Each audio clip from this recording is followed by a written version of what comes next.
सत श्री अकाल प्यारे बच्चों। कल असी श्री गुरु नानक देव जी द्वारा लिखे हुए श्लोक पवन गुरु पानी पिता की प्रसंग सहित व्याख्या ते केंद्री भाव पढ़िया ते समझिया सी। अज असी उन्हां द्वारा लिखी हुई जो दूसरी रचना साडी किताब विच दर्ज है, जिसका सिरलेख है सो क्यों मंदा आखिए। यह रचना श्री गुरु नानक देव जी द्वारा लिखिया हुई महत्वपूर्ण बाणियां विचों एक आसा दी वार विचों लई गई है। इस विच गुरु नानक देव जी इस्त्री की महत्ता नूं दर्शाउंदे होए मनुखता नूं यह सवाल पुछदे हन कि जिस इस्त्री तो ही सारे कार विहार चलते हैं अते वड्डे वड्डे राजे महापुरख भी जन्म लैंदे हन, उस नूं बुरा क्यों कहा जाता है। सो पहला असीं इहदा शुद्ध उच्चारण पढ़ लईए। भंड जमी है, भंड निमी है, भंड मंगण विआह, भंडो होवै दोस्ती, भंडो चलै राह, भंड मुआ, भंड भाली है, भंड होवै बंधान, सो क्यों मंदा आखी है, जित जमै राजान। पहला असीं इन्ने हिस्से का जो है भावार्थ और सरलार्थ समझ लीए, उस तो बाद अगले हिस्से का बाद में समझांगे। बच्चों, इस विच एक नवा शब्द तुहाडे लई है भंड, जिसका अर्थ हुंदा है औरत। सो गुरु नानक देव जी कहते हैं भंड जमी है, भंड निमी है, भंड मंगण विआह। जो इंसान, कोई भी इंसान है, जीव है, वो उसका जन्म औरत तो ही हुंदा है। बिना औरत तो कोई भी जीव जिहड़ा है वह जन्म नहीं ले सकता। भंड जमी का भाव है कि औरत ही इंसान नूं, जीव नूं जन्म देंदी है। भंड निमी है, इसका अर्थ है कि औरत के पेट विच ही बच्चे का पालन पोषण हुंदा है, परवरिश हुंदी है, उसका शरीर बनता है, फिर बच्चा पैदा हुंदा है। तो उस तो बाद भंड मंगण विआह, औरत नाल ही उसकी कुड़माई हुंदी है, तो औरत नाल ही उसका विआह हुंदा है। नैक्सट लाइन है भंडो होवै दोस्ती, भंडो चलै राह। औरत नाल ही फिर संसार के सारे कार विहार चलते हैं, रिश्ते नाते जुड़ते हैं, संसार की उत्पत्ति का राह चलता है। बिना औरत तो इस संसार की उत्पत्ति की कल्पना नहीं की जा सकती। सो इस लाइन का मतलब है कि औरत नाल ही संसार की उत्पत्ति का राह चलता है अते सारे रिश्ते नाते बनते हैं। अगले केस विच गुरु जी दसदे हैं भंड मुआ, भंड भाली है, भंड होवै बंदान। अगर किसी व्यक्ति की पत्नी की मौत हो जाती है, स्त्री की मौत हो जाती है, तो उस वास्ते भंड मुआ मतलब है कि औरत की मौत हो जाती है। फिर भंड भाली है, एक होर औरत की खोज की जाती है, भाल की जाती है, तां जो उसका विआह कर दिता जाए, उसके बच्चे पल सकन। भंड होवै बंधान, औरत नाल ही संसार के सारे रिश्ते नाते जिहड़े है बंधन हैं वो जुड़ते हैं।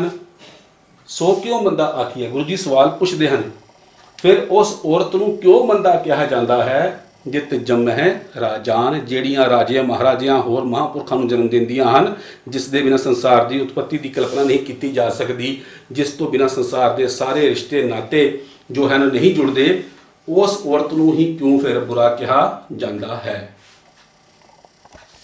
हाँ जी, प्रसंग विच असीं वेखांगे यह काव टोटा श्री गुरु नानक देव जी की बाणी आसा दी वार विचों लिया गया एक श्लोक है ਅਤੇ ਇਹ ਸਾਹਿਤਮਾਲਾ पुस्तक ਵਿੱਚ सो क्यों मंदा आखिए सिरलेख हेठ दर्ज है। इस विच गुरु जी ने समुचे मनुखी जीवन विच इस्त्री की लोड़ ਅਤੇ महानता ਨੂੰ ਪਛਾਣਨ ਦਾ संदेश दिता है। गुरु जी दसदे हैं कि केवल परमात्मा ही है जिहड़ा इस्त्री तो नहीं जमिया, सानू सदा उसके गुण गाउणे चाहिए हैं।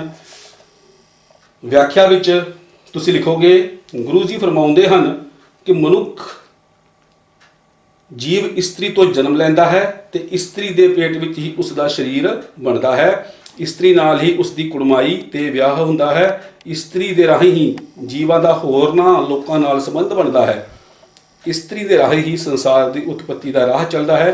जेकर इस्त्री मर जाए तो मनुख होर इस्त्री की भाल करता है तो इस्त्री तो ही उसकी होरनां नाल रिश्तेदारी बनती है। जिस स्त्री जाति तो राजे भी जन्म लेंदे हैं उसनूं बुरा जां नीवा आखना ठीक नहीं। इस स्त्री का दर्जा समुचे संसार के मनुखी जीवन में बहुत उच्चा है। सो बच्चों, ऐसे ही श्लोक का अगला हिस्सा है शुद्ध उच्चारण पढ़ांगे। भंडो ही भंड उपजै, भंडै बाझ ना कोय, नानक भंडै बाहरा एको सच्चा सोए। जित मुख सदा सलाही है, भागा रत्ती चार, नानक ते मुख उजले, तित सच्चा दरबार। सो गुरु जी कहते हैं कि स्त्री जो है वो भी स्त्री तो ही जन्म लेंदी है। ठीक है बच्चों, औरत को भी जन्म देने वाली एक औरत ही है, पर एक ऐसा भी है जो किसी भी औरत को जन्म नहीं लेंदा। वो कौन है? वो है सिर्फ परमात्मा। भंडो ही भंड उपजै, भंडै बाझ ना कोई। औरत तो बिना कोई भी जन्म नहीं लेंदा, सारे ही औरत तो जन्म लेंदे हन, पर नानक भंडै बाहरा एको सच्चा सोए। एक ऐसा भी है जो औरत तो जन्म नहीं लेंदा। वो कौन है? वो एको सच्चा परमात्मा है जो औरत तो जन्म नहीं लेंदा। जित मुख सदा सलाही है, भागा रत्ती चार। गुरु जी कहते हैं कि जिस भी मुख ने इस दुनिया में आके परमात्मा की सिफत सलाह की है, गुण गाए हैं, वह मुख चार गुणा वध भागां वाला है। ठीक है, ध्यान नाल सुन लो।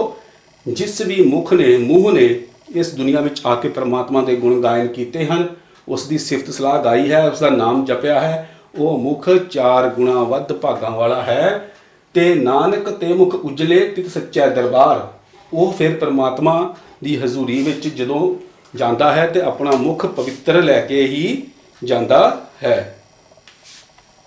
इसका भी प्रसंग सुन लो। यह काव टोटा श्री गुरु नानक देव जी की बाणी आसा दी वार विचों लिया गया एक श्लोक है, ਅਤੇ ਇਹ ਸਾਹਿਤਮਾਲਾ ਪੁਸਤਕ ਵਿੱਚ ਸੋ ਕਿਉ ਮੰਦਾ ਆਖੀਏ ਸਿਰਲੇਖ ਹੇਠ ਦਰਜ ਹੈ।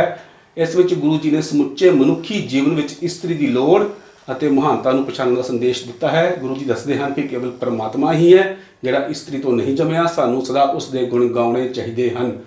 ਵਿਆਖਿਆ ਵਿੱਚ ਗੁਰੂ ਜੀ ਫਰਮਾਉਂਦੇ ਹਨ ਕਿ ਸੰਸਾਰ ਦੇ ਮਨੁੱਖੀ ਜੀਵਨ ਵਿੱਚ ਮਹੱਤਵਪੂਰਨ ਦਰਜਾ ਰੱਖਣ ਵਾਲੀ ਇਸਤਰੀ ਦਾ ਜਨਮ ਵੀ ਇਸਤਰੀ ਤੋਂ ਹੀ ਹੁੰਦਾ ਹੈ। ਸੰਸਾਰ ਵਿੱਚ ਕੋਈ ਵੀ ਜੀਵ इस्त्री तो बिना पैदा नहीं होया, केवल एक सच्चा परमात्मा ही है जो इस्त्री तो नहीं जमया। भावें कोई आदमी है या इस्त्री है, जिहड़ा भी अपने मूँह नाल परमात्मा के गुण गाउंदा है, उसके मत्थे उत्ते भागां दी मणी शोभदी है, अर्थात वह मत्था भागां वाला हुंदा है। ते अजिहे मुख ही उस सच्चे परमात्मा के दरबार विच सोहणे लगदे हन। सो ऐसी गुरु नानक देव जी द्वारा लिखी हुई दूसरी रचना जो तुहाडी ਸਾਹਿਤਮਾਲਾ 10 पुस्तक विच सो क्यों मंदा आखिए सिरलेख हेठ दर्ज है। केंद्री भाव है इस श्लोक का कि मनुखा जीवन का जन्म तो मरण तक हर पड़ाव इस्त्री नाल जुड़िया होया है। इस्त्री तो बाहर केवल परमात्मा ही है। मनुख ही नहीं, राजे भी उस तो जन्म लेंदे हन। इस करके इस्त्री नूं मंदा नहीं कहना चाहिए। सो प्यारे बच्चों, इस श्लोक का भी प्रसंग सहित व्याख्या केंद्री भाव जो तुहानूं समझा दी गई है, पढ़ा दी गई है, इस दियां जो स्क्रीनशॉट्स है मैं वीडियो में ही ऐड कर देवांगा। तुसीं इस नूं भी देख के वीडियो पॉज करके जो है ये नोट कर लेना है अपनी कापी विच, ते मैनूं इस दियां फोटोआं खिंच के कापी विचों मेरे WhatsApp नंबर ते भेजणियां हन। उम्मीद करता हाँ कि तुहानूं सारिआं नूं चंगी तरह समझ आ गया होएगा। जे नहीं समझ आया तो बार बार वीडियो देख के सुन सकते हो, रिपीट कर सकते हो। जे फिर भी कोई प्रॉब्लम आती है, समस्या आती है, तो तुसीं मैनूं फोन करके भी सारा कुछ पूछ सकते हो। धन्यवाद जी।